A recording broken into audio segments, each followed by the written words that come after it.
اور میں قرآن کریم فرقان حمید پڑھ رہا تھا تو قرآن کریم فرقان حمید کی آیت ایک میں نے پڑھی اور اس کی تفسیر میں پڑھا تو مجھے بہت خوشی ہوئی. کیا ہوئی؟ بہت خوشی ہوئی. اللہ تعالیٰ فرماتے ہیں مومن کے لیے ہر حال میں بھلائی ہے. کیا ہے؟ مومن کے لیے ہر حال میں بھلائی ہے. کیا ہے؟ اگر خوشی ملے تو اللہ تعالیٰ کا شکر ادا کرے. اے مولا تیرا شکر ہے کہ تو نے مجھے یہ خوشی دی، یہ راحت دی. ہر حال میں شکر ہے. خوشی ہے تو اللہ تعالیٰ کا شکر ہے. مولا تو نے یہ مجھے خوشی دی ہے، اللہ تیرا شکر ہے اس پر. اور اگر غم میں ہے، تکلیف میں ہے، پریشان ہے تو کیا کرے؟ اللہ تعالیٰ کی بارگاہ میں صبر کرے. کیا کرے؟ صبر کرے. اور صبر کرنے والے اللہ تعالیٰ کیا فرماتا ہے؟ ان اللہ مع الصابرین. کیا ہے؟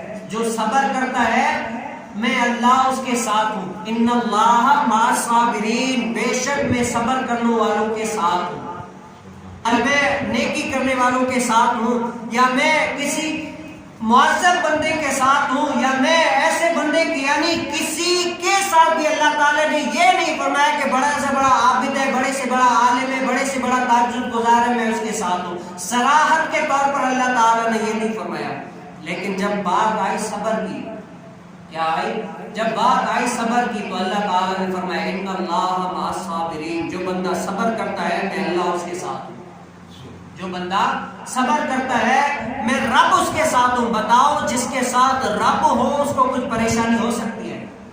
جس کے ساتھ رب ہو، رب کی عنایتیں ہو، رب کا فضل ہو اس کے ساتھ تو اس کو کچھ پریشانی، دکھ، تکلیفیں ہو سکتی ہیں؟ نہیں. بلکہ کیا، اگر سکھ میں ہے تب بھی اللہ تعالیٰ کا شکر ہے، اگر غم میں ہے تب بھی اللہ تعالیٰ کا شکر ہے، تب بھی اللہ تعالیٰ کا شکر اور صبر کا دامن تھامے ہوئے. کیوں؟ جو بندہ صبر کرتا ہے اللہ تعالیٰ اس کے ساتھ ہے.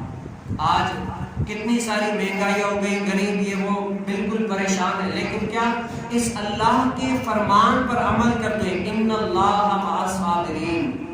جب مہنگائی نہیں تھی تب بھی اللہ تعالیٰ کھلا رہا تھا، اسباب بنا رہا تھا. آج مہنگائی اتنی زیادہ ہو گئی تب بھی اللہ تعالیٰ کھلائے گا. کیوں؟ اللہ تعالیٰ نے بندے کے رزق کا ذمہ لیا ہے نا، تو رب تعالیٰ ہر حال میں بندے کو کھلائے گا. کیوں؟ جس کا اللہ تعالیٰ پر توکل پورا ہو اور کوشش کرتا رہے، آگے اسباب کو اللہ تعالیٰ کے حوالے کر دے تو اللہ تعالیٰ اس کا ضامن ہے. اللہ تعالیٰ اس کو کبھی بھی دکھ تکلیف میں نہیں چھوڑے گا. کیوں؟ جو اللہ کا ہو جاتا ہے اللہ اس کا ہو جاتا ہے. اور بزرگان دین اللہ تعالیٰ سے یہ دعا فرماتے ہیں اللہ تو میرا ہو جا اور مجھے تو اپنا بنا لے. کتنی اچھی دعا ہے. دیکھیں آج ہم اللہ تعالیٰ سے دعائیں مانگتے ہیں، اللہ میرا فلاں کام کر دے، اللہ میرا فلاں کام کر دے. ہر کوئی دعائیں کرتا ہے، لیکن بتاؤ امام شافعی رحمۃ اللہ تعالیٰ علیہ کا غالباً میں نے یہ قول پڑھا، امام شافعی فرماتے ہیں اہل علوم میں کہ اللہ تعالیٰ سے یہ دعا کرنی چاہیے. یہ دعا کرتے ہیں امام شافعی کہ اے اللہ تو میرا ہو جا اور مجھے تو اپنا بنا لے. بتائے کہ جو بندہ اللہ کا ہو جائے اور اللہ اس کا ہو جائے، اس کائنات کے اندر اس بندے کو کوئی پریشانی آ سکتی ہے؟ اس کو کوئی تکلیف آ سکتی ہے؟ نہیں آ سکتی. کیوں؟ آج اگر کسی بندے کا کسی بڑے سیٹ سے رابطہ ہو نا تب وہ بھی ناز کرتا ہے، یار مجھے کیا ٹینشن آئے گی، میرا تو بڑے بڑے بلڈروں، بڑے بڑے پیسوں والوں سے رابطہ ہے، تھوڑی پریشانی آئی تو ان سے بات کر لوں گا، میری چٹکی سے پریشانی دور ہو جائے گی، پرابلم حل ہو جائے گی. اس کو اپنے اس دنیاوی سیٹ پر اتنا اعتماد ہے کہ یہ اگر میرے ساتھ ہے تو میری ساری پرابلم پریشانیاں دور ہو جائیں گی، اتنا اس کو اعتماد ہے.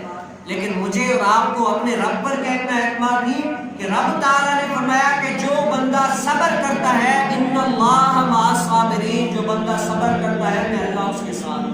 بتاؤ جس کے ساتھ رب ہو تو اس کو کوئی پریشانی دکھ آ سکتا ہے؟ نہیں. بلکہ کیا اللہ سے ہر وقت ایک دعا کرے، اللہ آج آپ نیت کر لیجیے، میرے سننے والے دیکھنے والے سب کچھ یہ نیت کریں، ہم یہ اللہ تعالیٰ سے دعا مانگیں کہ اے اللہ تو میرا ہو جا اور مجھے تو اپنا بنا لے. اگر رب ہمارا ہو گیا اور ہم رب کے ہو گئے، بتاؤ ہمیں اور کیا چاہیے؟ یہ رب تعالیٰ سے دعا مانگے، اللہ تو میرا ہو جا اور مجھے تو اپنا